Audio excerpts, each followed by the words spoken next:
Hello, everybody, and welcome again to the Keeping It Kayfabe podcast. I am Greg. And I am CM Dynamite. That's right, I am CM Greg. That's because right. we are in full support of CM Punk. That's right. No And motherfucking forget it. That's right. So CM Punk, you have our support. So I guess since we got all this news to talk about on Lord Jesus. All Out, I guess we should talk about All Out first. Yeah, I don't really think we need to break down the 17 fucking matches that was it All Out. I don't think we need to neither. We'll only talk about the ones that matters.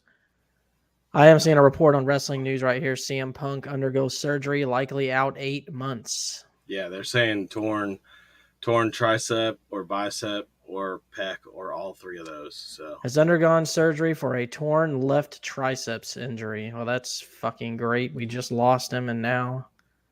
And they're saying it was done in the match, but I was watching him walk back. There was like a TikTok today of him like walking back with the belt, and he keeps like holding the belt up, and he's holding it up like this and holding it up like that.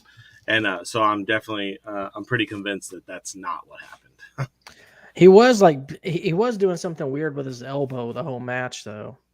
Yeah. Like, what was that all about? Well, maybe he was hurt then. They're Like saying they said it happened when he came off. Elbow. Yeah. When he did that top rope move, they were saying that's when he hurt himself. But yeah, because like I noticed like when he was in the crowd and he was fighting, he kept like going to his elbow, like something was bothering him with his elbow. You can never tell. I never think anyone's really hurt.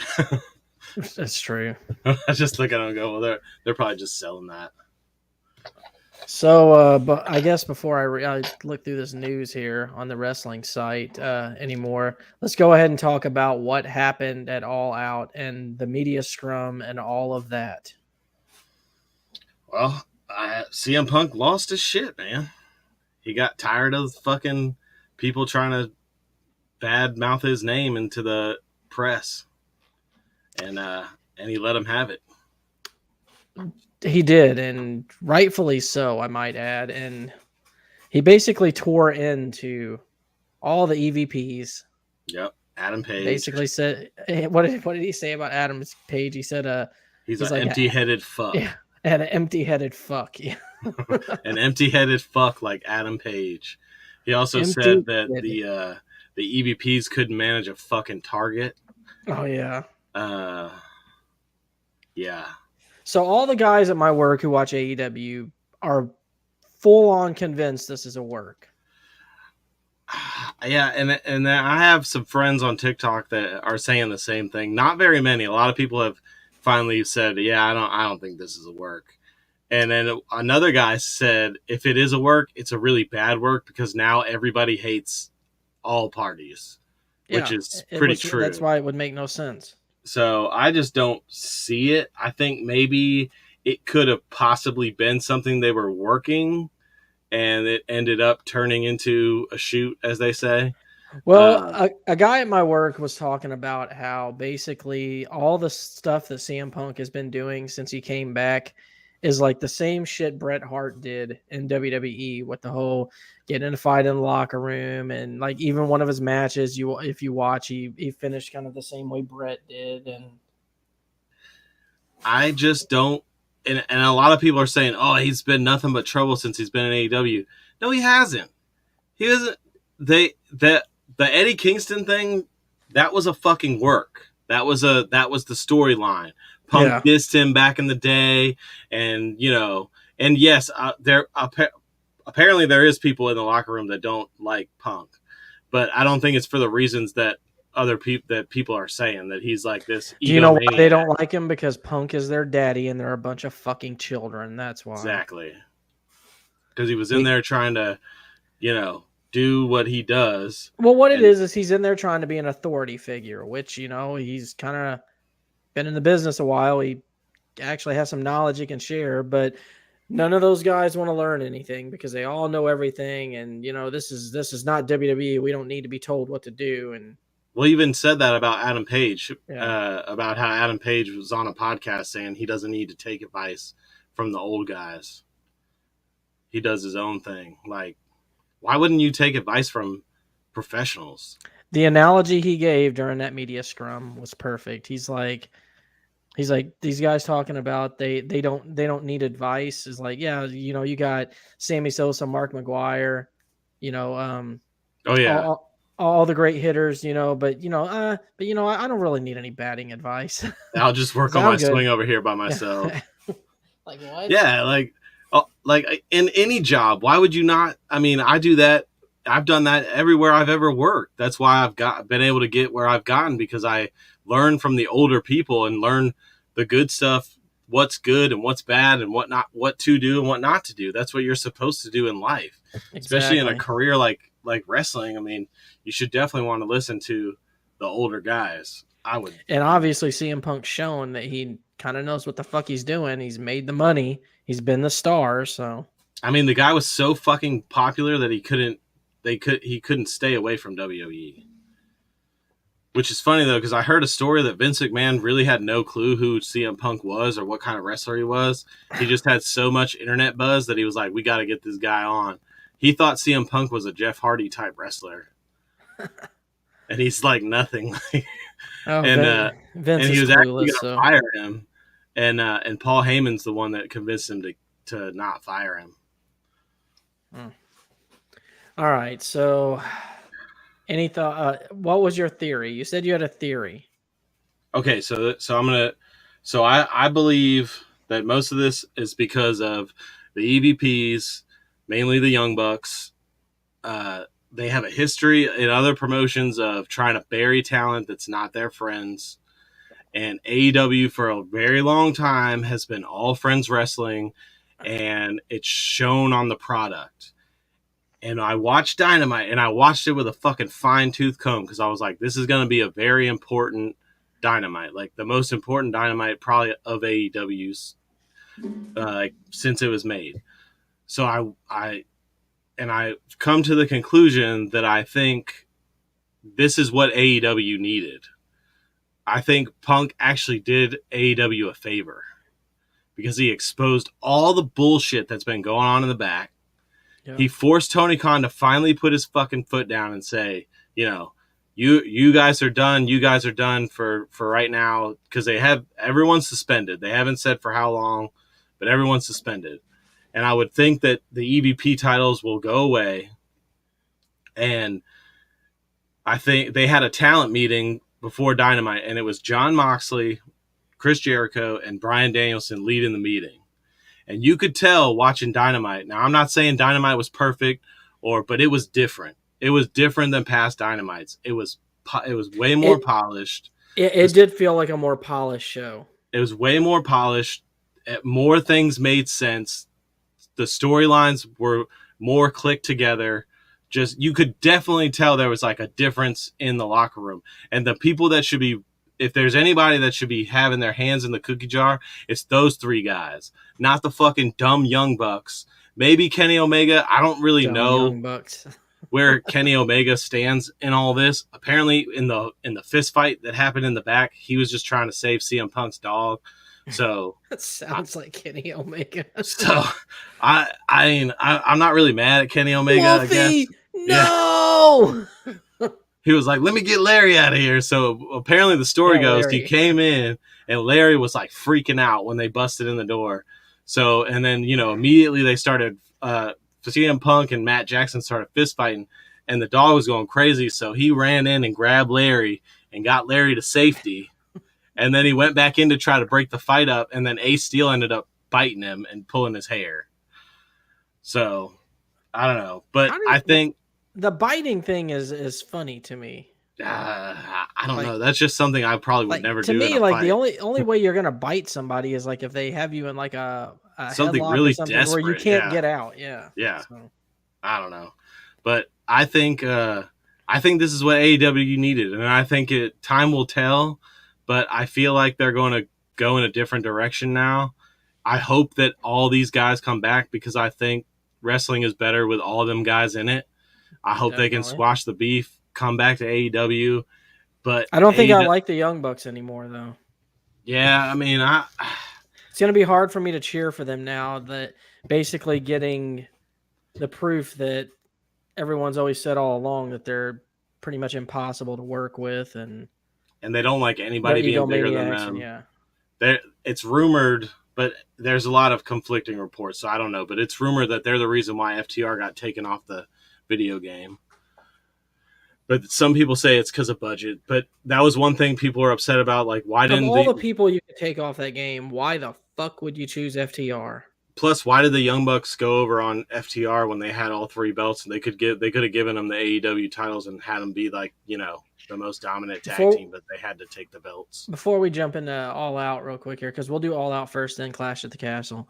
That AEW game looks like shit. Oh yeah, that AEW game does look like shit. I'm not buying it. At first, I might download it when it's the free game on PlayStation Plus. At first, when you said it looks like a PS2 title, I was like, nah, it's not that bad. Then more footage came out, and I'm like, oh, this game looks like shit. And there's no creation studio. There's mini games. Like, there's mini games. I don't know. All the AEW marks are like, I already went and pre-ordered it. Fucking idiots. All right, dummies. Have fun spending $70 on that bullshit. Yeah, just go buy WWE 2K22 and all the DLC and be happy with that. Yeah, you can download perfectly rendered versions of the AEW wrestlers that actually wrestle like them and look like them. Yeah. I don't know, but so do you agree with me before we end this conversation? Do you agree with me that you think this is a turning point for AEW? Yes, but no. Because I'm going to tell you right now, a locker room in turmoil is the fastest way for a wrestling company to fucking fall apart. The only way that this is going to be fixed is if Tony Khan, because I can tell you now, Tony Khan knows now, he's like, man, I can't run this shit. So what he's got to do is he's got to hire like legit bookers and talent control, man. People that can be back there to keep these fucking egos in check. Well, I think that's kind of what they tasked, those three guys. Moxley, that's what the EVPs Jericho were supposed to be. Honestly. Yeah, but I can't remember who said. Oh, it's Big Vito. Big Vito said on his podcast, you got little boys trying to do a man's job. Yep. He's like, when John Laurinaitis walked in a room, you fucking stood up, and you said, and you shook his hand. He said, when Vince McMahon walks in a room, you stand up, you shake his hand. He's like, you got the fucking Young Bucks who are just fucking little 20-year-old kids trying to do a man's job. It's just not going to work out. That's the funny things. They're not even in their 20s. Yeah. He said he called them 22-year-olds. I'm like, they're not 22-year-olds. No. But they act like it, though. Maybe that's what he meant. But yeah, I think that he needs to task that role with the guys that he brought in to do that, like Regal and Daniel. I mean, that's the reason why Danielson and those guys are there. They're there. Regal gets on my fucking nerves. To mold young talent, man. I hate him on commentary. Yeah, I don't mind him. I like Regal. But that's what they're there for. And that's what they need to be doing. Everything one of his guys does. Oh, that's what we've been working on. That's what we've been working on. Shut the fuck up. Yeah, we know you're the guy in charge of this group, okay? All right, let's run quickly through what matters on All Out here. Let's talk about how terrible that Eddie Kingston and Tomohiro Ishii match was. Oh my god, bro. It was so bad. They just slapped each other the whole time. Slap chop, slap chop. I mean, typical Eddie Kingston match. That's the thing. All these fucking Eddie Kingston marks. I want you to go back and watch that match and tell me how good it was. But you know what? They actually thought it was good, Dustin, because they were chanting, "This is awesome." and there was people on TikTok saying how good that match was, and I'm like, I wish I could watch wrestling through those eyes, because it's like, tell these people to go back and watch Ishii's G1 matches, and then tell me that match was good. And look, I'm way more easier to entertain than you are when it comes to wrestling, and I just do not fucking like that shit. I can't get behind it. I just don't like Eddie Kingston. I think he's fucking trash. He is trash. And he looked extra homeless in that match. Yeah. We had Pac versus Kip Sabian. I didn't give a single solitary fuck about this match. I was this pay-per-view was like 6 hours long total. So I was actually playing basketball with my daughter, Well, and this was all on the pre-show. Pac won. Of course, nobody expected Kip to beat him. Hook versus Angelo Parker. Why that was a match, I don't know, but Hook won. Hook won, and Action Bronson came out. Sammy Guevara had a match for the AAA World Mixed Tag Team Championship. I don't even think I watched it. I think I It was skipped like it, their honestly. fourth match with fucking Santana and or Ortiz or whatever that guy's name is, and Ruby Soho. All right, let's see. I guess Hook won that match. Yeah, he did. Eddie Kingston, Tomohiro Ishii. I'm seeing pictures of it, and it makes me want to fucking puke. Marcus said, "I expected more from Kip. Dude wore a box on his head for a year." Right. It's true though. All right, so we had the casino ladder match. What was your thoughts on that?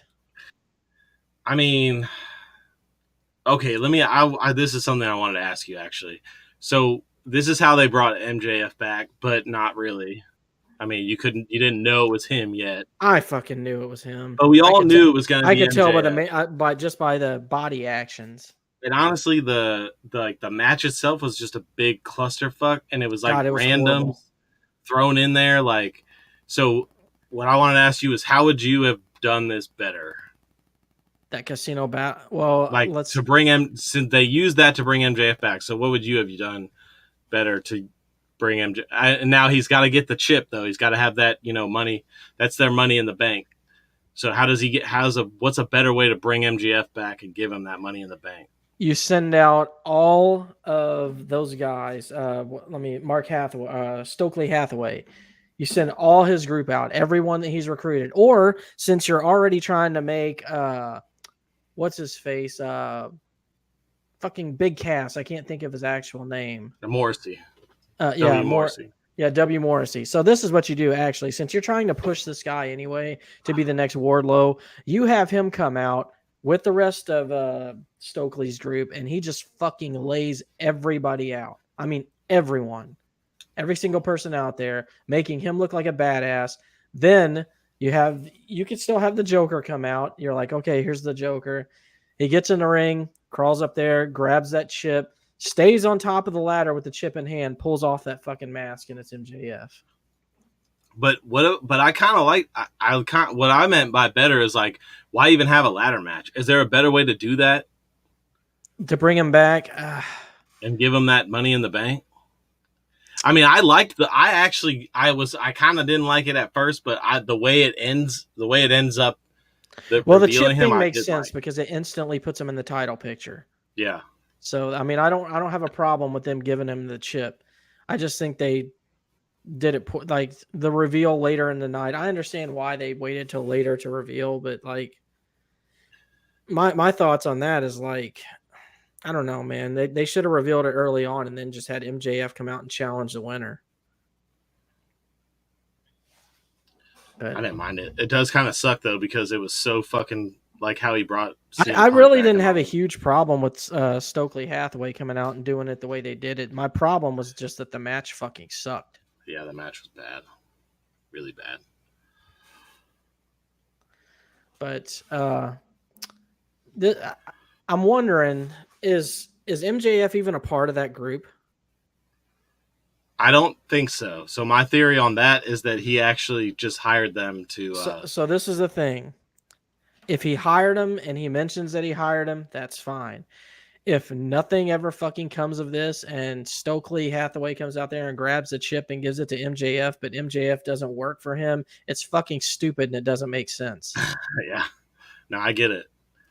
I think that'll be revealed down the line, hopefully. But you never know. You know how AEW is with storyline. I mean, all they got to do to fix it's just make MJF the leader of that group. Yeah. Maybe he is the leader of the group already. All right, so we got the Elite versus the Dark Order for the Trios Championship, which doesn't fucking matter because they're stripped of it the next night. And fuck the Elite. Yeah, fuck the Elite. Look, there has not been a bigger Kenny Omega fan than I was for a long time. I mean, I talked about him to you and tried to get you to check him out before you were even back into wrestling. Yeah. But I don't know, man. Like, I want to hear what his stance is on this. I know the Young Bucks are pricks. I know they're the ones who probably started this whole fucking thing. And I know Adam Page is a fucking prick. Yeah. That's what I'm saying. I'm giving Kenny the benefit of the doubt right now. Till I hear more. Well, anyway, Omega and the Young Bucks won that. Like, and here's the thing I brought up to you also is explain to me why the Dark Order is the fucking team they're facing in the finals and why they didn't just make it to where they faced Ospreay and his team. Because they weren't, I guess because Ospreay and his team aren't really in AEW. It must have been like a time or scheduling issue, but that would have definitely been the better match to have because it was a better out match. Of all the trio matches, it was the best match. So, I mean, it wasn't a bad match, but it just should have been House of Black. Yeah, or it could have been House of Black, but they couldn't do that because that was All Out was Malachi Black's last match with AEW. So, all right, we had the She-Hulk Jade Cargill versus Athena. That was a botchy match. It was very botchy, but even being so botchy, it wasn't horrible. Nah, and I like Jade Cargill's old She-Hulk get up. She was looking good with that long hair. I guess this is worth mentioning that they showed CM Punk walking his dog Larry backstage. And since, Larry got fucking traumatized later that evening. Yeah, poor Larry. Or actually, maybe right after that moment is when he got traumatized. Have you ever seen CM Punk's dog? Yeah. He's ugly. He's like one of those ugly dogs. He's got the big floppy ears. He's like a beagle, right? He's ugly but cute. No, he's like one of those he's got like the stick up gray hair and like big ears, big teeth. I know CM Punk said that was one of the hard. He said, "I know it's kind of lame, but that was one of the hardest things about the rehab was not being able to walk his dog." Get it, man. Anyway, Jade Cargill won against Athena as she should have. The FTR and Wardlow versus Motor City Machine Guns. I didn't watch it. Motor Shitty Machine Guns is what I said. Yeah, whatever. They're not shitty, but I just didn't care about this match. Wardlow and FTR won for anyone who does care. Ricky Starks versus Powerhouse Hobbs. I did watch that match. I was pretty surprised that Powerhouse Hobbs ended up winning, but I was too, but I guess they're trying to push some of their big guys. I was fine with it. I mean, yeah, no, I didn't hate it. I just thought for sure Ricky Starks was going. I guess his finisher is a spine buster, though. That's kind of weird. Yeah. And here was what was match of the night for you: Swerve and Our Glory, the champions versus the Acclaimed with Daddy Ass. Yeah, I had that as match of the night. That match was really fucking good. The Acclaimed are so over now, dude. They're so over. Oh yeah, but you asked me in the chat, do I think they should have won that match? And I told you that I was fine with the finish. Yeah, because they're actually going to they're running it back for their I think that's Grand Slam. Yeah, Dynamite, and I bet you they're going to win there. It was a very, very good tag match. I would probably say it was the second best match of the night for me. A lot of people were upset, and they even asked Tony, why didn't you call it audible and give the belts to the Acclaimed? And he was just like, whatever. I think he said no comment. Yeah, I mean, like, I was fine with Swerve and Our Glory's barely been on fucking TV, it seems like. So, I mean, I'm fine with them winning it and actually, having their name put out there. Yeah, and it was a very good match. So, and it was match of the night for a lot of people. So, we had the women's 4-way match next. The only reason this was worth watching is to see Britt Baker and Jamie Hayter's butt. And Tony Storm's too. But and Britt Baker turned on Jamie Hayter, which I was pretty sure that was going to happen. So yeah, but then they showed that backstage thing on Dynamite, I think, where she was telling her, I'm sorry. Yeah. So we'll see what happens with that. Christian Cage versus Jungle Boy. Now, this I do want to talk about because I love when I get the opportunity to say, I fucking told you so. I knew this was going to fucking happen. I've been saying it since the beginning. You almost called it. I mean, I would say you called it to the T, exactly how it was going to happen with Luchasaurus. Except, well, I did, except that I didn't expect him to jump Jungle Boy at the entrance. I thought he would jump him later in the match. Like he would come out like he's showing support, then, jump him. But the way they did it was fine to me. So. Well, it turns out, and they kind of had to, because it turns out that Christian Cage is actually injured as well. He has the same injury as Punk. So that sucks. yeah, that's why that match was. That. But yeah, I called it, man. Luchasaurus turned on Jungle Boy, and so I wonder now: do they pause this whole thing, or do they try to go? How do they go a different direction with the Jungle Boy Jack Perry? Well, first he's got a feud with Luchasaurus. And then what's going to happen is he's finally going to – he might even lose the Luchasaurus the first time, and then they might have a couple of matches. But eventually what's going to happen is he's going to beat Luchasaurus. He's going to he's going to have an interview or come out and do a promo or something to where he says he's putting all that Jungle Boy shit behind him, and he's just going to be Jack Perry. And he might even cut his hair, honestly. You might see him with a totally new look. That'd be crazy. Well, if it happens, I'll be the first one to say that you were right. Bryan Danielson versus Chris Jericho. This actually wasn't a bad match. I was say this was also another good match. I was shocked. There was a couple botches in it, but it was overall a pretty good match. And they're gonna have another match next week. That's the thing, man. They do fucking they do redos too much. I know. Jericho. The shocking thing about this match is that Jericho won, because I thought for sure I thought for sure Jericho was gonna. Yeah, Bryan Danielson was gonna win, but. And then I was thinking today, because they're gonna fight next week in that championship tournament. I was thinking, well, maybe it's because of that, but then I was thinking, no, that wasn't a thing until way after All Out. So it was always gonna be Jericho winning that match. I didn't mind it. The match was good. Yeah, it was a good match. It was probably third best match of the night. House of Black versus Sting, Darby Allin, Miro doesn't fucking matter because House of Black doesn't exist anymore. They do not. I think they are. They do. It's just not going to have Malachi Black in it anymore. Which means they don't exist. They don't exist to you. And on to the championship match, CM Punk versus Jon Moxley. I also loved this match too. The match was very good. I like how Punk came out there and did the go to sleep real fast. I was like, oh shit, I can't believe I called this right. I thought he was going to squash him, but I was like, he didn't. They actually had a match afterwards, which was good. And it seems like they've kind of turned Mox into like this unstoppable monster. Like because he was beating the fuck out of Punk pretty much most of the match. Yes, he was. But I love the finish of this match. I thought the finish was genius. I went away. Because they basically have Moxley fall on, like he falls on the CM Punk after a go to sleep, right? Yeah. And then CM Punk picks him up again, gives him another go to sleep, and then pins him 1, 2, 3. So. Yeah. He had to give him two finishers because like I said, they've been building Mox to be like this just unstoppable fucking terror. So, all right, since we got through All Out, I want to ask you, and we've talked about the media scrum. I haven't watched the rest of the media scrum. Apparently, like at one point, Jericho. Oh, actually, no, I have a theory on this. Okay, so CM Punk was the thing at the beginning of the media scrum, right? Yeah, that was the first thing. Uh-huh. So later on in the media scrum, they said Jericho whispers to Tony Khan and says, hey, something's going on in the back.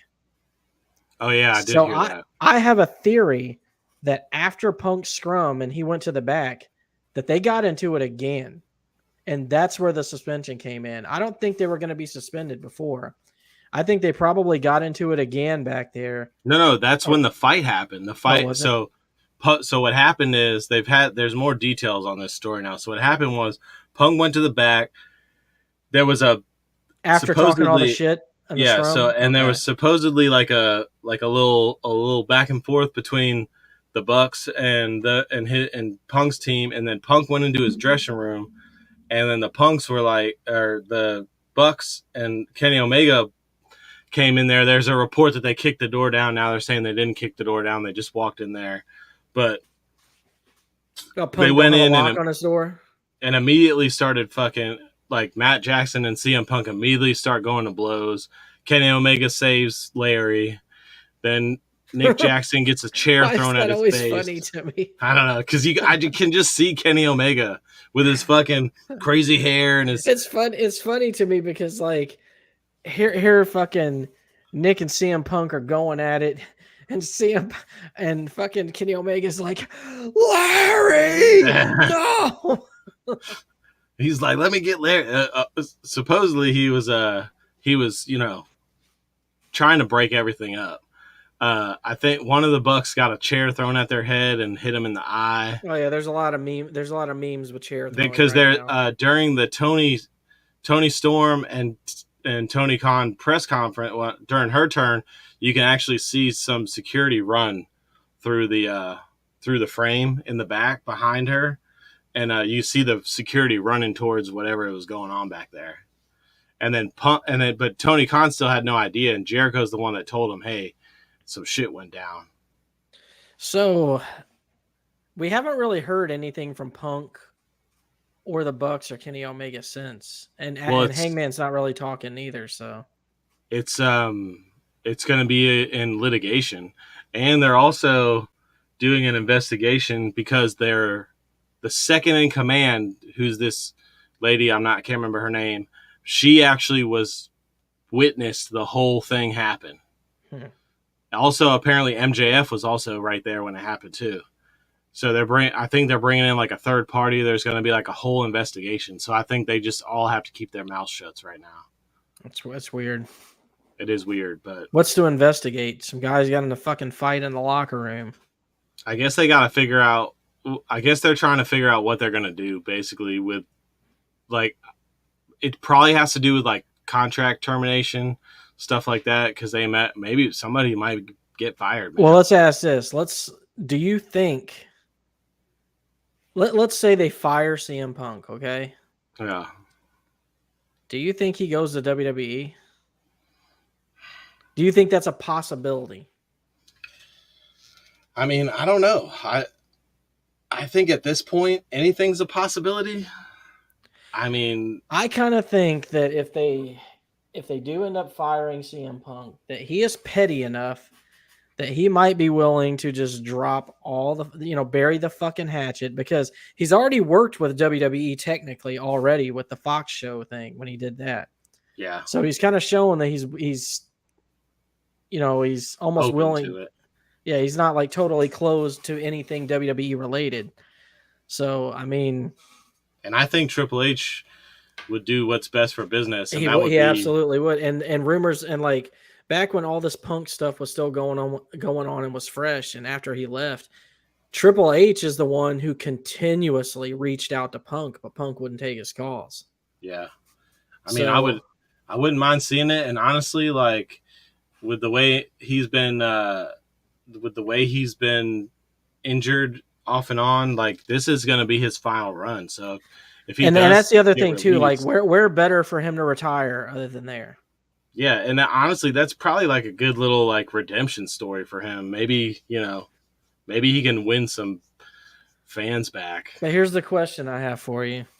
Let's say that happens. All these hypotheticals fall into place, right? Is that bigger than him coming back to AEW? Him going back to WWE, is that bigger than his initial comeback to AEW? I don't know, because his comeback to AEW was like one of the biggest and best wrestling moments in a long time. I think it would be, simply because everybody knows that story. Because it would shock the world too. Yeah. I don't know, man. It could be. It could be. I wouldn't mind seeing it, man. Where do you think he would fit in though with WWE now? Trust me, they could easily fucking make a place for him, and I guarantee you, if that happened, that fucking belt's going on him. Oh yeah. They'd have to Oh, keep here it you on. go. Here's a scenario for you. You'll like this. Kenny Omega gets fired, right? Yeah. Has to do his 90-day no compete clause, whatever you call it. That gives him just enough time to come into WrestleMania and be the guy to take out Roman Reigns and finally end his long ass title reign. That would be hilarious. Now tell me that wouldn't be the biggest fucking comeback in history Oh my almost. god! And you know what? All those fucking CM Punk haters would be so mad, dude. Oh They'd yeah, be they would. so. They'd find every excuse. Oh, he's burying the young guys. Oh, blah blah blah. He comes back and immediately gets a belt. They got to put the belt on Cody first, though. Yeah. Cody's probably going to be the one to take that. Well, we're done with All Out, so let's jump in at Clash at the Castle before we wrap this up. All right, so Clash at the Castle. Overall, pretty Oh, decent show. pretty decent for a smaller pay per view. We had the six woman tag team match, which nobody fucking cared about, so I'm skipping past it. I guess if anyone does care, Bailey, Io Sky, and Dakota Kai ate a piece of pie and won. They did. We got now here was the match of the night, and yeah, I think this was the match of the night. This was the show stealer, the Intercontinental Championship match between. And there's one that I called. I knew as soon as that match was announced. You did call that. I said that will be match of the night. And Gunther with the Imperium. The Imperium is back together. Yep. Versus Sheamus with Rich Holland and Butch for the WWE Intercontinental Championship. And it was a banger. It even got a Dave Meltzer 5-star rating. It was a great match. It was exact. If you need to know how big men need to work, just go back and watch this match. And because they did everything pretty much perfectly. And Sheamus is over as fuck. Maybe he might be. I was watching SmackDown tonight. He might be more over than he has ever been in his whole career right now because of that match. Well, I hope he keeps that momentum because Sheamus is very good. But Gunther did end up beating Sheamus and retaining that IC belt. Yeah. That was a hard-hitting match, man. I'm not going to lie. Go watch it.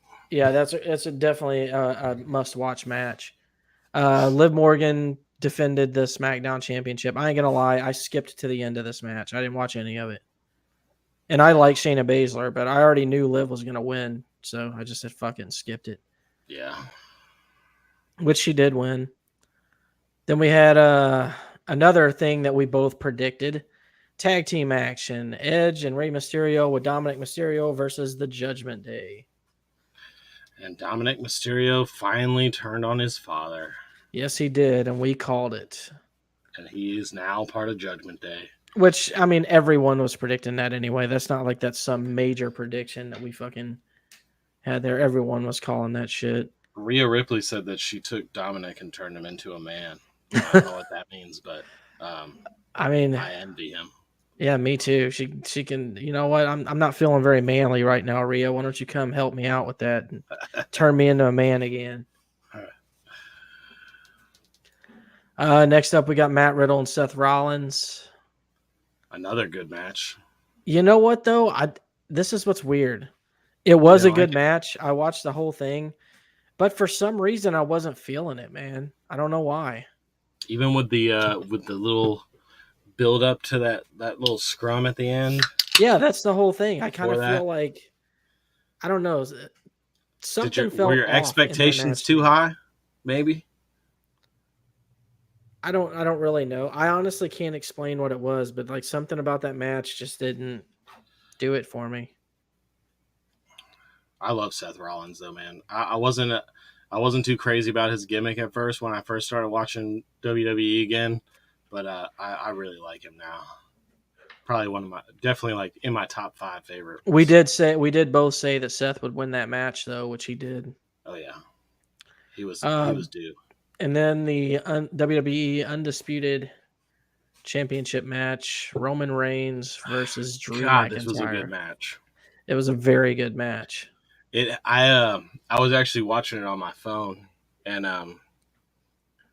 that at the point where Solo Sokoa or whatever his name is pulls the ref, I was up on my feet. I was like, oh my! I had my phone like this. I jumped off the couch and I was like running across the room because I was like, oh my god, is he actually gonna beat Roman right here? I thought. I mean, and that was a lot of people's reaction. They really made you think that Roman was gonna get beat, and people were fucking pissed too, man. People were so mad. They were like, "Oh, he always needs help to win." Blah, blah, blah, blah, Well, he's a whining and fucking crying. heel, of course. I mean, I do not like long title reigns, but that match, and I really wanted Drew to win, but that match entertained the fuck out of me. I don't really get up on my feet much when I'm watching wrestling and get really excited like I did for that match. So, uh, when you capture me like that, I don't care how it ends. I'm good with it. So Well, so here's the question. Since Roman did retain, do you think we're setting up for Cody versus Roman at WrestleMania now, or do you think it's going to be The Rock versus Roman at WrestleMania? I think Cody, because they're pegging him to come back by Royal Rumble, He's going to win the Rumble. but but why? But maybe just I don't know because they have to build it. So, but WrestleMania is supposed to be Rock and Roman, so I don't know. Not if I Rock don't is know. not on board. It's not. And I you mean, got if to they think, don't do Rock and Roman, then yes, Cody gets it at because you got to think, WrestleMania. Vince not being there anymore bothers a whole lot of people more than they're making it out to. Like a lot of those big stars have said pretty much, like if Vince is out, so am I. So Marcus said they need to stop hiring all these ex AEW talent. Yeah, Malachi Black will be there soon. Don't you worry. oh yeah, he'll be Once coming this back. no competes up, he'll be back. Ryan Danielson will not renew. He'll come back. Miro will probably come back. Uh, but yeah, I don't know. I think, and a lot of people think Roman's probably going to keep it till WrestleMania. So Did you see what Ben said here? He said Buddy Murphy went from Alexa Bliss to Rhea Ripley. Should be at the top of my stud list. I mean, oh yeah, if he that's right. tagged both of those, whew, I forgot he was with Rhea Ripley. Yeah, good for Buddy Murphy. right? Running But yeah, through the Roman line. retains, and I don't think Rock versus Roman's gonna happen. I mean, if it doesn't happen, I just don't see why you would. I mean, who the fuck's going to take the belt off Roman right now, anyways? Not the way they've built him. Cody. That's what I'm saying. You Yeah, can't. There's he's nobody got the else. comeback story for it. Plus, apparently Roman's back to being a part timer, so Oh, really? That's great. we won't see. I think he's only booked to be on the 4 major pay-per-views. So, Well, you'll at least get the guys that was on your stud list, the Usos. oh yeah, and there's a Pretty news. often. There's a news now. He showed up tonight. Solo Sokoa. And then, of course, you have your honorary Us, Sami Zayn. Oh yeah, the honorary Us. So we do have that. I'm looking through the news here real quick to see if there's anything worth mentioning before we close out this show. There's an updated brackets for the AEW World Title thing. Oh yeah, Sammy Guevara and John Moxley are gonna fight. Are in the next round, and then Jericho and Danielson are they're in the semifinals. Those two. Who do you think? So who do you got pegged to win this? Do you think they're gonna go with like the typical, like it'll be Jericho or Mox, or do you think they're gonna go throw you a curveball and maybe give it to Sammy or Danielson? I think what they should do is give it to Danielson. Now, does that make for a good feud with MJF? Who do you think is the best out of those guys? Because that's who's going to be next in line. So this is where it gets problematic because this whole thing was meant to be set up for an MJF CM Punk feud, which Right. obviously is not going to happen now. So out of all these guys, so our champion is going to be either Danielson, Jericho, Sammy, or John Moxley, correct? Yes. Out of those people, the only person that I think that it would make sense to have him feud with would be Moxley, honestly. I don't like it, but And that's kind of what they hinted at with MJF's promo. Which before we go, that's one thing we need to talk about because I want to know your thoughts on the MJF return. well, when he first came out and he was talking like a face, I absolutely hated it. I'm like, if this is going to be the new MJF, I'm checking out right now. It's like, Well, the 'cause I'm whole not time he was fucking doing that, I was thinking, there's no fucking way that he's I was actually. thinking it too, but like I had to my lunch had ended and I had to go back before I got to the good part of it. So like Yeah. I left right as Mox started to come out. But Yeah. Well, Mox comes out and then he takes his Bills jersey off and wipes his ass with it. He mentions how he's gonna win the belt so he can use that as a bargaining chip. Mentions fucking Triple H. well, it Mentions was 2024. it was a good promo, and I like that they're obviously still trying to keep it kayfabe. Yeah. So but I'm gonna say this, man. I don't think the MJF thing was a complete work. As a matter I of fact, I actually think that phone call was real. I mean I will say one thing about WWE or about AEW right now is they're doing kayfabe real well. If this is all work, they're fucking masters of it. Exactly. Because they have somebody on TikTok said they blurred the lines so much now you can't even see them. If that's the case, because it's like you just don't know what's real and what's not.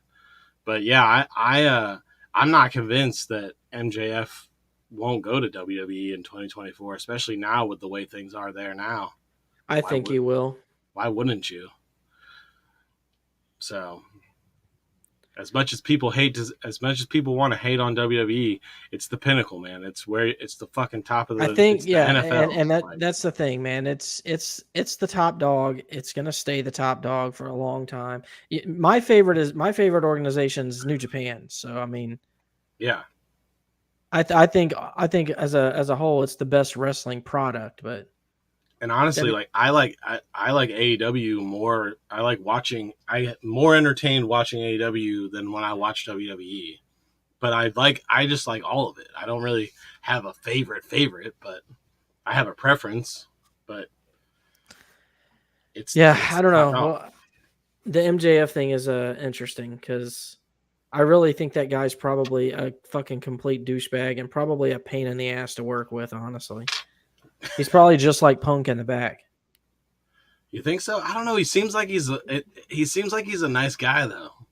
To me, he seems like he's a nice guy who like if you watch him when he does like autograph signings, like he's always trying really hard to not crack a smile when he's fucking with all the fans. You know what makes me think that he's probably actually full of himself is whenever Tony Khan during that scrum called him, he's like, you got two of the best in the world, one of the best being CM Punk, the other being MJF, and Punk's reaction whenever Tony Khan called him one of the best in the world was fucking he's just like, okay.